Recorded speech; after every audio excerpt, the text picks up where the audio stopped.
désormais sur la radio de l'Évangile, les cours bibliques par correspondance, présentés par Média Service Diffusion. MSD. Tous les mardis de 9h30 à 10h15. Contact 22 22 51 66 70 41 09 27 99 48 35 45. Email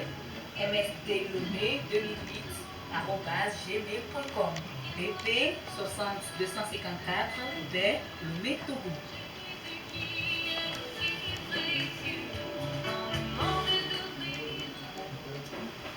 Radio JVA Yesu lomi be todo la lonlo mi do gbena mi to mi afofo Yesu Kristo be nko wa silaji ndi ya igbale se mi anobio dogbede la Emmanuel pe diama Abuja be nko mi gbale mi abe etanyaga ke o so nko ne be Media Service Diffusion ebe etanyawa ejimile mi gbaleja yeji la pompo egbekuro mi abe tanya ke nusoson ke be tanya elenye ma wube pupopea alo ma wube ha be doda si ameneao amenea gbanto a elenye bena ma wube ha alo ma wube pupopea elenye abako ma ube pupopea elenye doyope ma ube pupopea elenye pome nyesi oturo ma ube dodonu eye ma ube pupopea enye nusrompe kemi wo ameton a ova ivo enegwa kenye ma ube pupopea enye nusrompea eji emile ta nyaga yeji egbeku ma uba menu bebe nya so nuo kata peji ida sina ma ugbagbe fofo ma unu se on kata to mi de apena o bubu fi ara mi do reji ela bena gato agbegbogbo de mi ame eye gato la mesena mi de mo ba me nbebe asumi asi bena mi agaba ido ajila papa mi so do pe gbanto ana o eni bi obena wonto aba wodo atomi aji eye anabe ejisio la senya jiraji odo susu odo bena wa seme ale ikene jie bena wa ten wonwe na o mi so emo do pe adasio me bena wonto aba ho totete aho zino benu si anu si mi awon diala na do nko gbagbe la de jile Yesu Kristo ben come amen Amen. Kele kemi gbon bena mi abe tanya gan enye Kristo pomia pe pupopea emi gbon be gbanto elenye abako edegwan elenyi doyope etongwan elenyi ma ube pome ye pome gan si tote du ma ube bode muji eye enegwan elenyi nusrompe emi yeji kudo enegwan niso vayi emi le gbonbe eba kpadeka elenye nuko ekadede nyueto kudo mawu ekadede kplikplikpli kudo mawu asron le ma uba forte ano ma ugbo awo ebe dodo ebe ronronuwa elana bena mina no kadede nyueto me kudu emi pompo kudu enti nyi sovayi egbe amina ga yeji emina gba yeji kudo enu nyo keto na so eme nenyebe mi le kadede nyueto me kudo mawa mi le kadede nyueto me kudo Yesu Kristo a kudo gbogbo koko ya enu nyo to na so eme ke ji mi le ja yegbe eta ma so enya egbe ana apetonye ela yeji lagba ko enu me na mi wele Enyo akpena o ya akpena toji no la o mi wo mi ame to se no na mi be na nu sike mi agbro egbe la na o nde na o na de nde gome na o na se nde gome le Yesu Kristo wo come e la be mi le pompo kuro ma o pe ha enyi nu so pe alo sukulu siko gbro na ene donc ale school anu ko so na enu gbato sike ejebo asubo aso la enyi ma o pe subo alo kado do mue kpakple yewo amawu miabe wola ameke dagbele na menemi li fon le afovedi la ehia bena miato kado do kpakple na be le nuso so amela ekeni gome Yesu be hani nuso pe la enu gbato sikola fion Kristo to sike hokbe bo baji alo o Yesu chapeto pe de la nela enu enelia sikeni Yesu be hani nuso pe la wale dare wa fie nu gbãtɔ enyi bena kadodo nyuie kpakple Mawu, kadodo nyuie, kadodo vãvã, kadodo si ke nyateƒe le, kadodo si ke nana bena na se ŋɖe gɔme nyisɔ la mi ƒo ŋkpo ku ɖo kadodo ŋuti. Mi kpɔ Biblia me bena Biblia na mi nya bena Mawu ŋutɔ ƒo adegbe gbɔn bena ye lɔ̃ mi, ye dona bubu le mía ŋuti, mi xɔ asi ne ye. So dzidziƒe la Yehowa gblɔ bena ye lɔ̃ mi kple lɔlɔ̃ mavɔ la. Eɖe sɔ fia be Mawu ŋutɔ nyi lɔlɔ̃ eye lɔlɔ̃a ƒe gɔmeɖeɖe nyi bena Yehowa bena ale gbegbe ye lɔ̃ xixia ese be vi akongovi sɔ na bena ame sia ame ke ne xɔ edzi se la agbe mavɔ na sue si la. Yehowa ŋutɔ ba gblɔ le me nya me bena ye ɖuɖu gbɔgbɔ kɔkɔea Mawu ƒe lɔlɔ̃a kɔ ɖe míaƒe dziwo me to gbɔgbɔ kɔkɔe ƒe ŋusẽ me la. Eɖe sɔ fia bena míatsa nu ka míawɔ be míasɔ ɖo ŋutia na Mawu. Ɖo ŋuti gbãtɔe ko la fia kristotɔe nyi kadodo kplikplikpli kpakple Mawu. Emi ƒo ŋkpo ku ɖe ŋuti nyisɔ bla na gbe va yi. Egbe la mi dzaba ƒo ŋkpo ku ɖo. Ne eva ve me bena mi ku Mawu ƒe kadodoa li ke kpakpakpa zã alo li ke kplikplikpli la, nu kawo tona sona me. Enu gbãtɔ si ke ne tona sona be ame sia ame ke nɔna Mawu ƒe akɔme, ame sia ame ke nɔna Mawu gbɔ, ame sia ame ke sɔ kadodo nyuie kpakple Mawu la, enu ɖe dzɔna, nu ɖe vana le eƒe agbe me eye nu gbãtɔe nyi dzidzɔ.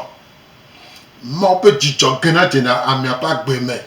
Ale gbegbe bena lɔlɔ̃ si ke ge ɖe amea ƒe agbe me la, dzidzɔ gena le eƒe agbe me kple amea nɔna dedienɔnɔ me. Meba vɔ̃na o. Mawu ƒe vɔvɔ̃ nɔna eme eye meba vɔ̃na bena abɔsã la wɔ nu ya leke la me kɔ. Awo dzidzɔ kple dedienɔnɔ la gena le amea ƒe agbe me eye amea ƒe agbe la yɔna fũu kple dzidzɔ eye dzi mi yatɔ egbea. Míaƒo ŋkpo gbãtɔ ku ɖo dzidzɔ ŋuti. Nuke ŋu dzidzɔ? Ame sia ame ke xɔ Mawu ƒe lɔlɔ̃ ge ɖe eƒe agbe me la,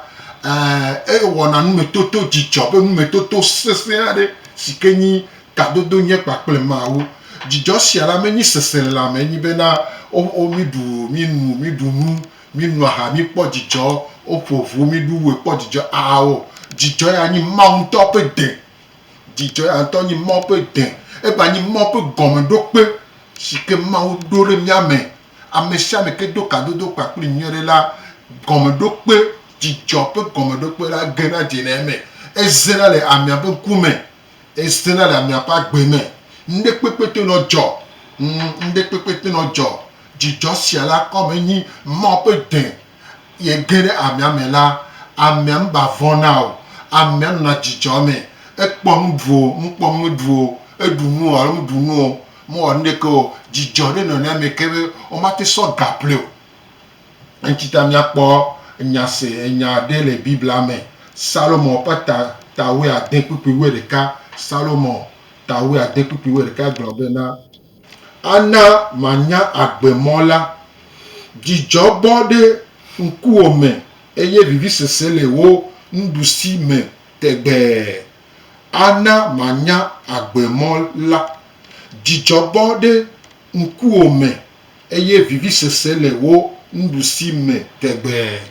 Mawu ye le gblɔ na me nya. Ame sia ame ke ne te gogo Mawu, ame sia ame ke ɖo kadodo nyuie kpakple Mawu la, ŋɖe dzɔna le nenema amea ƒe agbe dzi. Ŋɖe dzɔna kokokokoko. Eye míakpɔ dzesia bubu le Biblia me ku ɖo Romatɔ ƒe agbalẽ ta wuiatɔ̃ kpukpui wuietɔ̃lia la, maxlẽ míatɔ mía aŋlɔe da ɖe Romatɔ ƒe agbalẽ ta wuiatɔ̃ kpukpui wuietɔ̃ la, míaba kpɔ na ɖe si ke tona sona ame sia ame si ke ne ge ɖe Yehowa ma kɔme eye le subɔe nyuie ɖe le nyateƒe me la, enu dzidzɔ sia la exɔnɛ dona se. Dzidzɔ sia la gena dzena eƒe agbe me. Dzidzɔ sia la nana bena eɖu nu alo meɖu nu o, ŋɖe le dzɔ, ŋɖe mele dzɔ o, enɔna dzidzɔ me. Sɔ ye dzi la, míaba kpɔ ŋɖe le Biblia me ku ɖo elate va ve me bena nkatema maxlẽ ƒoa míase me nyuie ɖe le Kolosetɔwo ƒe agbalẽ etagbã kpukpui blaeve-vɔ-ne. Kolosetɔwo ƒe agbalẽ gbã. Kolosetɔwo ƒe agbalẽ etagbã. Kolosetɔwo ƒe agbalẽ etagbã. etagba pipi blave vone aglobena ale azola me kpɔ dzidzɔ ɖe efu siwo me kpɔna le miata la me eye mewu nu siwo susɔ le Kristo ƒe fukpekpewo me la ŋu le nye ŋutilã me le eƒe ŋutilã me si enyi eha la ta. Azɔ la mekpɔ dzidzɔ le fu siwo mekpena le miata la me eye mewu nu siwo susɔ le Kristo ƒe fukpekpewo me la ŋu ɖe nye ŋutilã me le eƒe ŋutilã la si nyi eha la ta. Amen. Ye nka Paulo nu sia ele ŋgblẽ le kakeme le prisina ele gaxɔ me ame le gaxɔ me be yele kpɔ dzidzɔ ame le gaxɔ me be yele kpɔ dzidzɔ ne buku mɔ ƒe kadodo meli ke oa le gaxɔ me akonyi fafa kple aɖuku ɖiɖi ye ame gbogbo ɖo gbea ole subɔ mawa lo vivi sese ƒota ye ne ayaɖuɖu alo fukpekpe ɖe be yava kɔ ɖe kpɔa wobuna mɔkpɔkpɔ. Paulo di bi ato ne mi egbe bena ale si ke ɖo kadodo nyuie kpakple Mawu la le gaxɔ me yo le nu sia nu me yo fukpekpe yo ayaɖuɖu yo dzidzɔ ekpɔna dzidzɔ entita le kadodo nyuie kpakple Mawu la enana dzedzedze bena emɔkpɔkpɔ suna miasi amenuveve suna miasi bena aya ole ɖuo vevesese o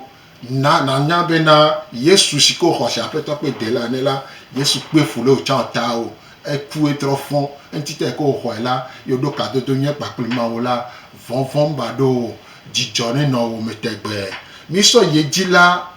ame sia ame si ke ɖo kadodo nyuie kpakple Mawu la enɔna aŋkua ɖe ɖiɖi me kpakple Mawu la miakpɔ le Filipitɔwo ƒe agbalẽ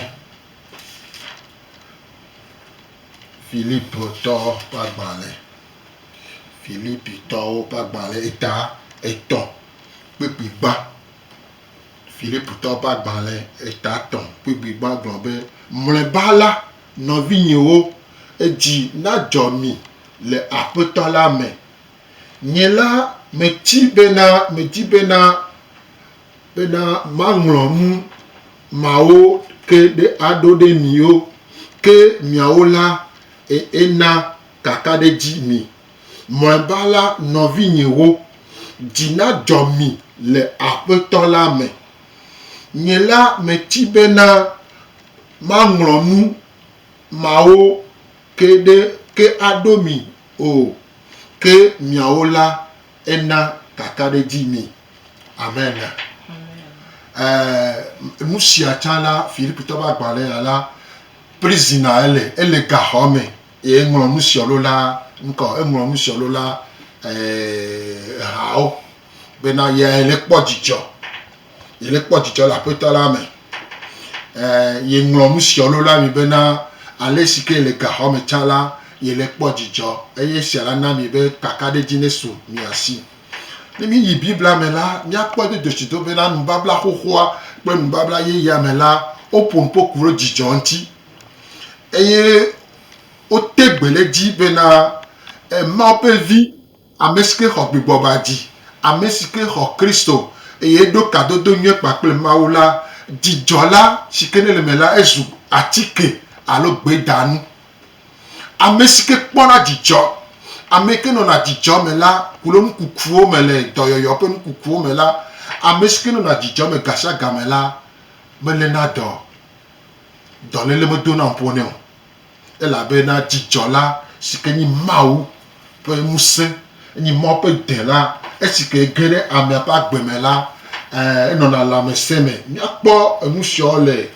agbalẽa me Mawu ƒe agbalẽa me nu ka ena bena enu sia dzidzɔ sia nyi atike alo gbedanu na ame miakpɔ le lododo ƒe agbalẽ me lododo eta wuiatɔ̃ kpekpe wuietɔ̃ kple kpekpe wuiatɔ̃ lododo ta wuiatɔ̃ lododo tawe atɔn kpekpe kpekpe wo etɔn kple wo atɔn gblɔ bena dzikonu nana mokɔna ke ne dzi le nu xam la ekema wɔna vɔ la le dzideƒonu dzikonu nana mokɔna ke ne edzi le nu xam la ekema wɔna vɔna le dzideƒonu hiãtɔwo ƒe ŋkeke katã nyi vɔ ke edzi kpɔ dzidzɔ enyi aglotutu atradie hiãtɔwo ƒe ŋkeke wo katã nyi vɔ ke edzi kpɔ dzidzɔ enyi aglotutu atradie edzi kpɔ dzidzɔ edzi si ke ne le kpɔ dzidzɔ la wobe ŋka biblia na minya bena dzikonu nana mokɔna eye ame si ke mɔ ƒe kadodoa li ke kpakple nyuie ɖe la ne wokpɔe be ŋkumea ŋkume klẽna nɛ dzidzɔ nɔna ŋkume nɛ eye ale gbegbe bena esena bena ame ya Mawu wɔ nu ɖe le eƒe agbe me eye esu dɔdanu ne eƒe agbea la mba lena dɔ mba dona tukara ne ɖokui o elabena mɔkpɔkpɔ gã ɖe sue si bena aleke le le tsã la yea ele nyuie ɖe kpakple Mawu yeku mɔ ƒe kadodoa eli kle miaba yi lododo tawe ade lododo tawe adre lododo tawe adre kpikpi blavevɔve lododo tawe adre kpikpi blavevɔve egblɔ be leke dzikpɔ dzidzɔ nana lãme hayana ke gbɔgbɔ xanu na fuwo funa kplakplakpla dzikpɔ dzidzɔ nana lãme hayana ke gbɔgbɔ xanu nana efuwo funa kplakplakpla amen wobe dzikpɔ dzidzɔ la enana lãme hayana egɔ be dzidzɔ la fi si ke nyi atike alo gbedanu le ya ne dzidzɔ mɔ ƒe dzidzɔ ge le wo me la wola haya edzi la nɔ dzɔ esa kple ke le eye wobe ame si ke ne le xanu la wobe meƒuwo funa kplakplakplakpla ma dzidzi oa eƒuwo gbɔnɔ ŋeŋe ge wa ehe nyabuva sɔ ye dzi la miaba kpɔ nu si ke nana bena dzidzɔ nyi atike gbedanu la miakpɔ mianɔ lododoa me lododo eta bla lododo wene kpekpe blatɔn egblɔ bena lododo ta wene kpekpe blatɔn egblɔ bena edzinyɔ dɔme enyi agbelelãme ke nuʋaʋã enyi nuɖui le fuwo me dzinyɔ dɔme enyi agbelelãme ke nuʋaʋã enyi nuɖui le fuwo me amen nuɖui le fuwo me minya nu ke tɔ nuɖuie wɔ be dzikpɔ dzidzɔ la ewɔna nu gɔ dzinyɔ dɔme la enyi agbelelãme ne dzi le dzɔ o mɔ ƒe dzidzɔ ge ɖe aƒe agbo me miku mɔ ƒe kadodoa li ke kpakpla la nu si ke tona sona me la eye siwo le gblɔ ya miaba sɔ yie dzi ke mikplɔ mi ɖo lododo tawo eve kpikpi blavevɔatɔ̃ lododo tawo eve kpikpi blavevɔatɔ̃ lododo tawo eve kpikpi blavevɔatɔ̃ egblɔ leke nuxaxa le dzime tea ame ɖe anyi ke xɔlɔ̃nya doa dzidzɔ na ame nuxaxa le dzime tea ame ɖe anyi ke xɔlɔ̃nya doa dzidzɔ na ame amen xɔlɔ̃nya enyanyue si ke wòle xlẽ le biblia me enyanyue si ke wòle se me gasia game la ku ɖo ŋuti be Mawu lɔ̃e menya gbɔ Mawu ve ye nu Mawu ŋutɔ xɔ adegbe bena wòxɔ asi nɛ la esi xɔlɔ̃nya la edona dzidzɔ ne míaƒe luʋɔ ne mi sɔ yie dzi la míakpɔ Filipotɔwo ƒe agbalẽ eta ame ene kpikpi ene Filipotɔwo ƒe agbalẽ eta ame ene kpikpi ene Filipotɔwo ƒe agbalẽ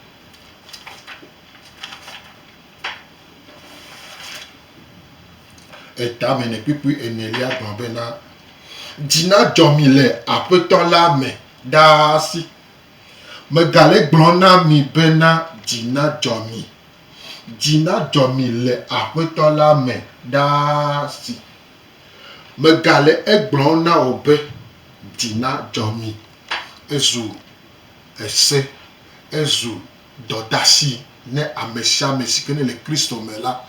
do kado je nyore kpakple mawu la obe dzidzɔ dɔne tantantantan eye apôtre Paul alo Paulo le gbɔgblɔ bena enu sɔ kekeŋ prisina ele gaxɔme wotui yo do kɔsɔkɔsɔe va le gaxɔme la ele bena ye kpɔna ele kpɔ dzidzɔ eta eɖegbe le to ne ame siwo le xixe nu la bena minɔ dzidzɔ kpɔ le aƒetɔ la me elabena eba te gbe le dzi be mi kpɔ dzidzɔ nu ɖe ŋuti ye ne ɖe meku mɔ ƒe kaɖodɔ meli ke oa dzidzɔ ya gake wotui le gaxɔmea lãgbe avi fafa mawu ŋutɔ le ya ele kakeke gbɔ ye le to nu ya mea awo mi xɔ na mi lo awo wobena le fi ɖe wole la wotu wo ɖe xɔme la eƒo zã ga wo ve la wodzi kafukafu me ha na mawu wokpɔ dzidzɔ wodzi ha kafu mawu la wobe xɔ gaxɔa kaka keke le fi sia la gaxɔm kaka vɔa ele kpɔ dzidzɔ bena ɖe kristotɔ si ke do kadodo nyuie kpakple mawua ɖe mi kpɔ dzidzɔ ye ba le te gbe le dzi mi kpɔ dzidzɔ ne mi kpɔ Tesalonicetɔ ƒe agbalẽ gbãtɔ gbãtɔ eta amatɔ̃ kpekpe wuiadea eba gblɔ le fi ŋu si bena mi kpɔ dzidzɔ mi kpɔ dzidzɔ mi kpɔ dzidzɔ wi ɖe ko la nu si ke tona so na mea enye be mi kpɔ dzidzɔ dzidzɔa enye nu si ke tona so na mawu ƒe dɔme lola na eviawo gbɔ ne mi kpɔ Mosewo mi kpɔ ame siwo zɔ kple mawu Abraham la dzidzɔ ma me wo nyi sɔ yi dzi la miaba kpɔ se bena la te va me bena dzidzɔ si ke le gblɔ mi yi ke me dzidzɔ le gblɔ aƒo pani woanɔ aha kpɔ dzidzɔ awo dzidzɔ sia la eso mawu gbɔ agbe la gbɔ sia ɖeke Yesu ŋutɔ gblɔ bena egblɔ le Yohanes ƒe agbalẽ ta wuiade kpekpe wuietɔ̃ me bena ye na mi dzidzɔ si ke dzidzɔ si ke enu nyɔ amen enyo miaba yi ɖo evegbɔa dzi si ke ne ku ɖo ŋuti bena dedienɔnɔ enu vegbɔa ke ne tona so na enu sia me nyi dedienɔnɔ mɔ ƒe lɔlɔ si ke ge ɖe aƒe agbo me la ehe dedienɔnɔ va aƒe agbo me le go sia go me asime wole o axɔ me wole o gase me wole o edɔ me wole o agble me wole o fi sia fi si ke wole la ne mɔ ƒe lɔlɔ sia kple mɔ ƒe kadodo sia la ege ɖe aƒe agbo me le agbɔsɔsɔ me la o la kpɔ dodo si do be dedienɔnɔ la sɔ ati o vɔvɔ ma ba na anyi o nu si ke ne dzɔ le eɖem bɔ ame gbɔn agbe eye Adam kple vawo woɖu atikutsetse sia eye vɔvɔ ge ɖe woƒe agbe me eka mawu yɔ wo la be yewo vɔ̃ ena be yewo wura la nu sia ena be na dedienɔnɔ me ba le agbetɔ ƒe agbe me o ena be mía tɔgbewo wole dzi dedienɔnɔ wo be dzi atikpekpewo ne wokpɔ be ati ɖe ʋuʋu le kea wosubɔ nɛ ata avɔ nɛ ekpe ɖe tɔ awo eya ehe va bena Adam kple va nu si ke wodo si la eɖe sɔfia bena enua Mose ƒe agbalẽ gbãtɔ etatɔ̃ kpekpe amewoa eɖe sɔfia be vɔvɔ si ke ne le ge ɖe agbetɔ ƒe agbe me egbe la me nu ɖe kpekpe le wɔ mi o vɔvɔ kple ŋukpe koe vɔvɔ kple ŋukpe vɔa ne wodo kadodo nyuie kpakple mawu eye wònɔ yi le mɔ ƒe akɔme la vɔvɔ la di mɔ la to eye wòla ge ɖe mɔ ƒe yayra me míaxlẽ Yohanes ƒe agbalẽ gbãtɔ eta amene kpekpe wuienyi Yohanes ƒe agbalẽ gbãtɔ Yohanes ƒe agbalẽ gbãtɔ Yohanes ƒe agbalẽ gbãtɔ eta ne kpekpe ame wuienyi agblɔ bena vɔ aɖeke mele lɔlɔ me o ke boŋ lɔlɔ blibo nya vɔvɔ do agoe elabena fetuvɔ le na vɔvɔ me ke ame si le vɔvɔm la mezua blibo le lɔlɔ me o vɔvɔ aɖeke mele lɔlɔ me o ke boŋ lɔlɔ blibo nya vɔvɔ do agoe elabena fetuvɔ le vɔvɔ me ke ame si le vɔvɔm la mezua blibo le lɔlɔ me o amen ame si ke vɔna la vɔvɔ si ke ne kele me la ŋɖe le dzɔ ɖe dzi vɔ ame si ke do mawu kpɔ nɔ mɔ ƒe akɔme emɔ ƒe lɔlɔ le me le agbɔsɔsɔ me la meba vɔna o elabe mɔ ƒe lɔlɔ si ke ne le me la mawu le me le mawo le me la dédé nono le me o le pas comme o le ju da janta pas comme aba fon la clia no le lu jata ta ma comme a fon ba na nyo mo pe fon la no wo me mo pe nu ste la no wo me e la be na mawo de sofian be ele paplimi de cas ele paplimi le ju ele paplimi le mo so so me ele paplimi be na ya po miata le mawo pas comme le mo pe nkume la di jole eye dédé nono le fon ba na na nyo so ye di la e de la sofian be na e mo popo gane la sio mo popo gane la sio bena ale sike e sabado ale sike nkeleke ale sike no le yire la vonvon ba na omo vonvon ba na omo la be ma o pe lono le omo la po so me mo pe lono la le omo la po so me la nkela ba do vonvon dina o nkela do vonvon dina o nkela do penina o nkela vuvu o la be ma o pe lono sike le omo la na be na vonvon edina mo le tona nkentio ela be mi ku mo pe kadodoa ma o gbon fi be ifana nu ne be viwo ti ta po adegbe be na o kwasine ye o ke le do tom o ke le pom la ma o le tona be na de ale ski o kwasine ye la e gere apa agbo me la vonfon ple dijo la vonfon edi mo le to dijo no ete pe le mama na le la shi so pe ki ngai potaji yo akpe na todo la wecha mi le ponu pokuro kadede nweto kumawu mi abe kadede nweto kumawa enye nu vevede le mi abe agbeme e la be na evi mi nyine ta eto nweto benyi eto kuno ku ehun fofo nu si anu benyi na mi ta bioso mi agbobe mi la no kadede nweto mekuru eye kadede nweto no kuro ma wa na nu nwe sugbo bana mi abe agbeme bebe to de kainye jijo ke nti mi le pompo kudo egbe jijo kuro nu ti fafa ozona rodu eye dedie nono enona eme ye enene benuwa agbeto mute nana o egan be na agbeto antoa ebe jijo lekebe le o sepele ne na ojijo fifia gakeme nde we alo woni a ngba le document ebe jijo ala sefunu ebe jijo ala sefunu alo ne muti fafa ngba le jimene a olano no te po jijo ola hozozo nto kwa mute yino vo ameke nto enana mi jijo ameke nye jijo vudoa enye Yesu Kristo enye mwawu ye beso na mi to bia Yesu Kristo ji be na jijo nwa ela na nyela no mi ameka so yi egon be mwawu be jijo ase pe mu no na mu le ntio ele da so izi are sike mi le poa mi le kadede mekudo ya jijo nwa edudu ne kona rumi aji sigbe jijaja nene eye be yo na mi gba na go ne yo mi gbagbo mi acha mi late na mi ano biwo eye ne jijo nwa le mi ame wuti papa cha no na ejime na mi eye mi no na dedie no no gare me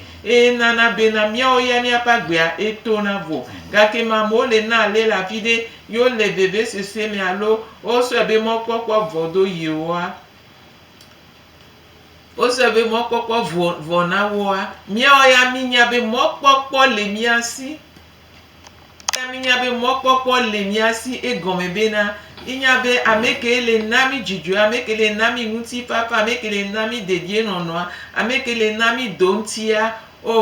sepe mu lene o mu kure enuko le ya nti o mu kura ya popo nti o mu kudo enyajojo nti o ele me la gbososo me ta ebio so mi agbobe mi la no kadede nwe to me kure gbe osogbe be na ni mi gbe le kadede me kure kadede me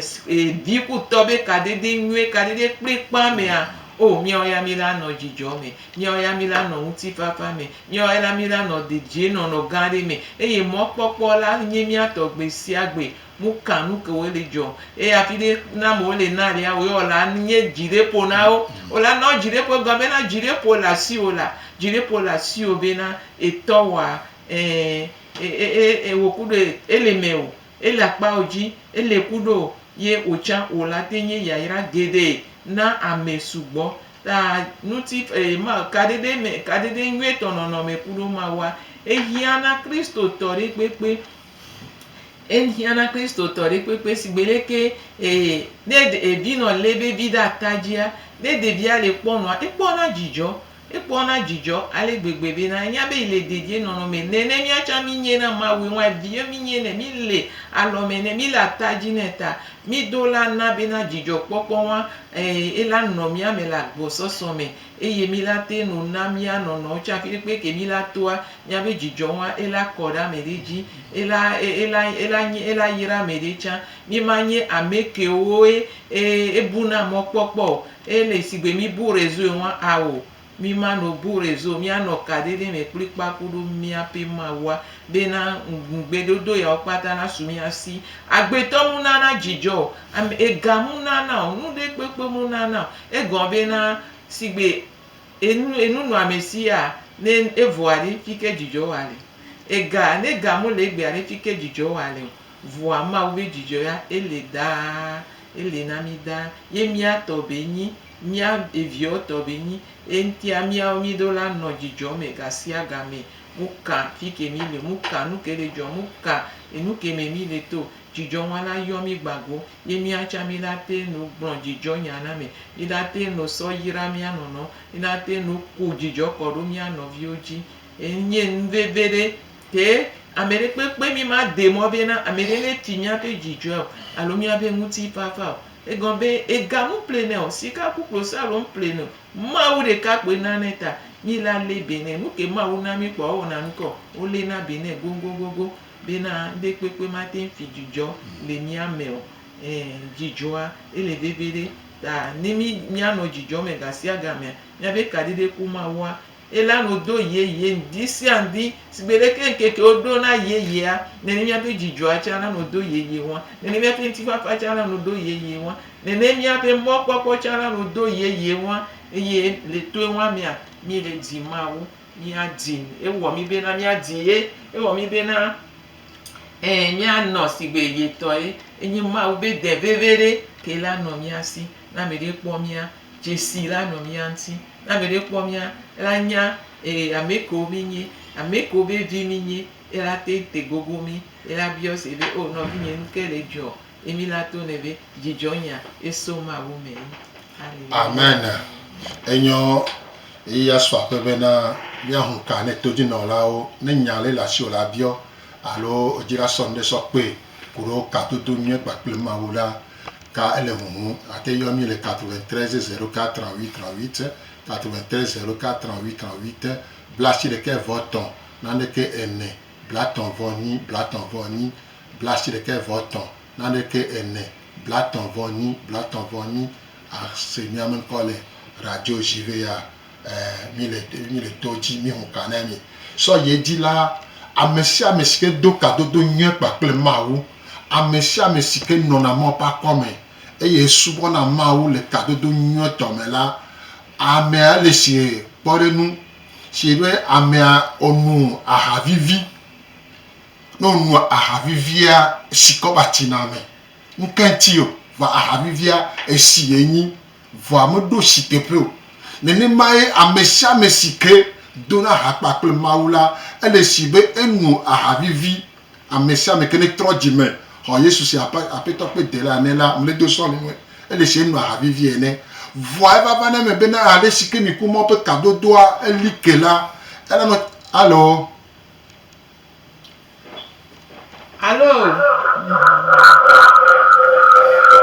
jole mo agbovire ah ponpo ni de kuku mi anya mi abe nko kuro ati kemi yo mi so a yo ape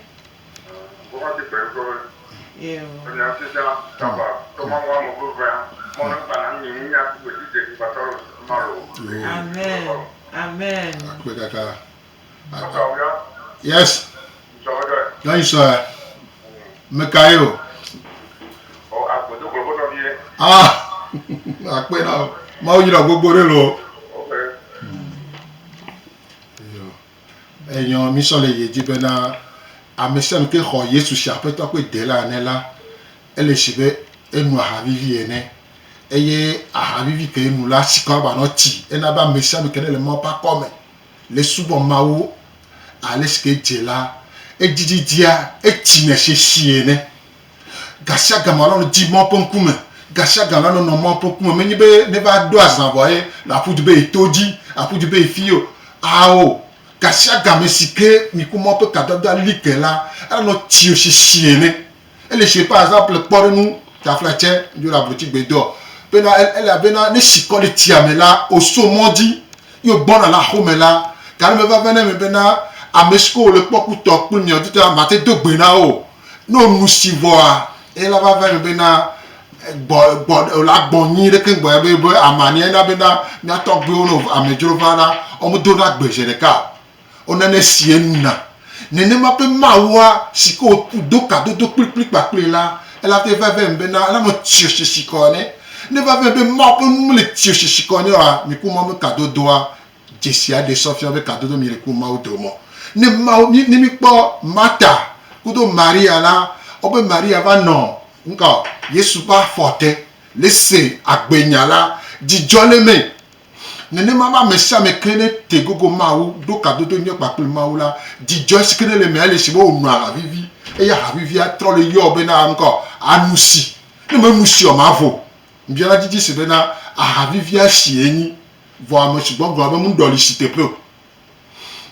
la no a vivi voici ko ba no tiwa e de sofia be na ale sike di jole wo me e mo pe dede no no la si o so si o la e dira no job na ya no nko ya no ma pe ku me le se mi ja amesko nyabo ja janvi no ja jagba la la jibe ya no nko ya no ajawa ma come ya no kasun ano pojijo ne ne ma o le diso mi agbo won entita kale huhun amesia me ke jibe la yomi la ne nyade la si o la gbon la a te gbon alo ne la so pe la a so pe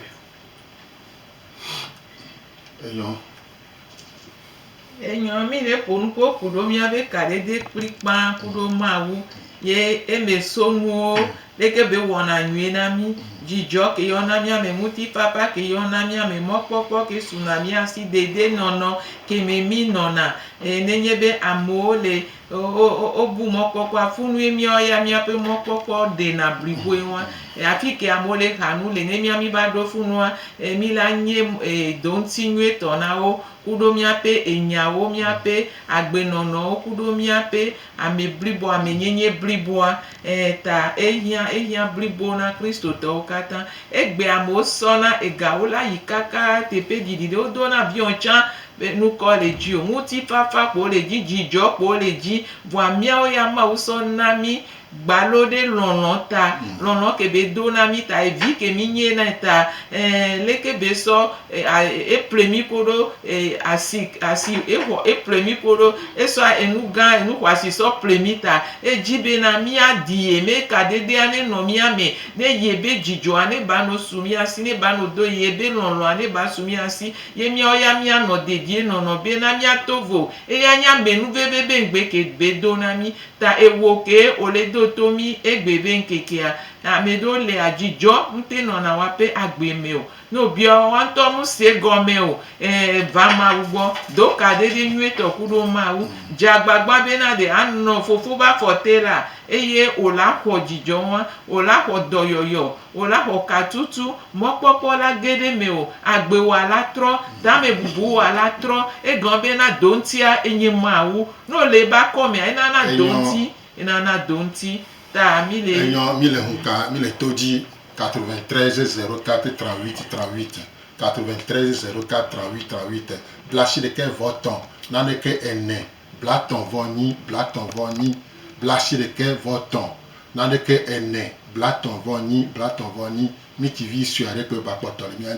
anti ta ya gbon fichier mi la gbon coura alors nous sommes si kene mi va te pêcher yobe média service diffusion ou biblique par concordance là et nous sommes les abrutis beme les frères beme et nous sommes si là nous thèmes bla le son nous sommes blaton et bla veut voir des et nous ouais quelqu'un voilà auto bible mais quelqu'un et nous thèmes voilà nous voilà d'assez dit malin si kenina na ola de sofion bena owu nusɔsrɔ̃ nu anɔ dasiri gbalẽ kudo bibla kple nana ɖewo si ke la ɖe sɔ fia bena owu bibla oyi skula eye owu enu eye nusɔsrɔ̃ sia la kpe ɖe ŋuti bena naɖo gɔmeɖokpe nusɔsrɔ̃ sia la kpe ɖe ŋuti la bena miku mɔ ƒe kadodoa ali ke kpakpa ŋutɔ eye tsita mɔkpɔkpɔ le bena na ame ɖe dzi be yaxɔ nusɔsrɔ̃ sia la yasɔ wɔ nusɔsrɔ̃ le sɔleme le eƒe hame la emɔ ɖeɖe le ɔɖate yɔmi ate va xɔ nusɔsrɔ̃ sia blave vɔ adea vɔ ne le dzi bena yawɔ nusɔsrɔ̃ sia ne wo ŋutɔ ɖokuiwo la emɔ ɖeɖe le bena misɔ agbalẽ kotoku vi siawo mifɔ leçon alo nusɔsrɔ̃ de me sɔ da lo teƒe ɖo si ke la te sɔ le gbɔ o ame si ke le tokpɛ séminaire tokpɛ kpa gbɔ nudzidziwoa la te kpɔ agbalẽvi kotoku sia le auto école lɔli ʋu kplaƒe ɖe le dzeŋkɔ catholique kpa le tokpɛ séminaire la woŋlɔ ɖe dzi be petit jésus ɖo xɔ ame kɔ la ke ɖe ŋuti eye ame si ke le atiku me klika me kutɔ la miate kpɔ pharmacie El Sadai edzeŋkɔ estawo me kpa eye ame si ke le agɔe wola te kpɔ pharmacie Adonai me didi le fil opaka gbɔ eye ame ɖewo si ke le agɔe si yeye tsã la miate ge ɖe pharmacie la main de Dieu me didi le assemblée de Dieu me tsɔtsia gbɔ ko yɔ be temple Galilée ame si ke le Zangera no yi ɖo pharmacie Zangera edzeŋkɔ lycée Zangera la emɔ si ke ne so kaka yi ɖo agɔe la wòla ke ɖe ŋuti ame si ke le Tokoe dɔgblaʋu Christotel di la miate yi le centre communautaire de Tokoe eye ne mi biɔ ame si ke xɔna me pɔa mia ke ɖe ŋuti ame si ke le Bɛ kple Bɛmenutoa me la miakpɔ mia yi le centre communautaire de Bɛ ne mi kpɔ mia fofo Lazare kɔa mina xɔ agbalẽ kotovikuvia teƒe ɖe si ke nye amedzro xɔƒe woyɔ be hôtel de l'amitié la ele pas de sous-appe mɔa di tuta château d'eau eye emɔ si ke ne yi ɖo dudɔnunɔla ministre ɖe ƒe axome la teƒe sia dze ŋkɔe eye ame si ke le kpali me ne le dzi la wɔe wòle kpali me be yawɔe la ate gogo mia nɔvi Jude le nombre ya di 90 66 50 01 90 66 50 01 wòla yɔ Jude ele kpali me ŋutɔ me librairie kɔa wòla ke ɖe ŋuti eye wo ke ne kpali me tsã ma bava xɛ be yava lo me mawo ne yra eye na me ke dzi be awɔe le didiƒe le poste centre ngatuma awɔe le poste asɔ agbalẽ kotoku ato aɖaka govi le me sɔ ɖo la mi la wòla te wɔ ngatuma média cette vision cours biblique par correspondance média cette vision cours biblique par correspondance BP 60 254 Lomé Togo 60 254 Lomé Togo quoi à la Kérimati kamia lilimi nya dogbera eo todo la lɔlɔ mi de akpe na mi miame ko sɔ dzifa sɔ kplɔ mi do mi senya mawu ne yira mi gbogbo ɖe mi gbalẽ do ŋku edzi na mi bena wo ame ko ŋute kpɔna dzidzɔ wo ŋute nɔna dedie nɔnɔme amɔkpɔkpɔ gale asiwo eye mi la na miabe nɔmba fifi ne nye be oyɔ mi le kagodoa mi la da afɔdzi nɔ mi la wɔ mi la na bena wotsɔ la ge ɖe dzidzɔkpɔkpɔa me miaƒe nɔmba nye 90 34 31 53 90 34 31 53 70 41 09 27 70 41 09 27 99 48 35 35 45 99 48 35 45 quoi là que la miati nombre avec le WhatsApp dit papa mi de akpe na o emi bia be na ŋutɔ ademegbe na wonya eye wo ŋusẽ ne wɔ ebe dɔ le viwo ƒe agbe me bubu na wo ŋkɔ le Yesu Kristo be ŋkɔ me amen.